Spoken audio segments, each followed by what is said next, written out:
दिवसाची सुरुवात झाली डिजिटल मार्केटिंगच्या कोर्स पासून. आणि जसं की मी त्याच्यामध्ये बोललेली की टाइम फ्लेक्झिबिलिटी आहे, तर मी कधीही कुठेही हे शिकू शकते आणि हाच तर मेन फायदा आहे. जर याची डिटेल नॉलेज पाहिजे असेल तर माझ्या ह्यावाल्या अकाउंटवर जाऊन बघू शकतात. नंतर मम्मी बोलली की थोडा दिवा लावून घे. त्याच्यानंतर लगेच स्मृतीचा कॉल आला की माझे डॉक्युमेंट्स राहिले ते मला दे. ते दिल्यानंतर मी डायरेक्ट आली वरती. मग वरती येऊन मी विचार केला की यार खाली जाऊन थोडंसं शूट करायला पाहिजे, कारण की मी शूटच नाही केलंय किती दिवसांपासून. पण हा पाऊस थांबेल तर खरं ना. नंतर मग घरीच राहिली आणि पप्पांनी टीव्ही लावली.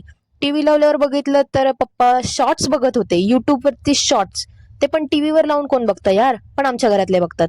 नंतर हा छोटूसा मुलगा आला, आधी खूप यायचा पण आता नाही येत. आणि पप्पांना बघून याच्या तोंडावर 12 का वाजलेले मला खरंच माहिती नाही. थोड्या वेळातच दीदीचं एक पार्सल आलं. तिला बोलली माझा एक अनबॉक्सिंगचा एक व्हिडिओ काढ जो की एस्थेटिक वाटेल, पण तो कोणत्याच प्रकारे एस्थेटिक वाटत नव्हता. याच्यामध्ये 6 कधी वाजले कळलंच नाही आणि दिवा लावायचा टाइम झाला. मग दिवा लावताना मला लक्षात आलं की आम्ही ज्या फ्लोअरवर राहतो त्याच्या आधी एक पण दिवा कोणी लावत नव्हता बाहेर. पण जेव्हापासून आम्ही दिवा लावायला लागलोय तेव्हापासून हळूहळू बाकीचे सगळे दिवा लावायला लागले.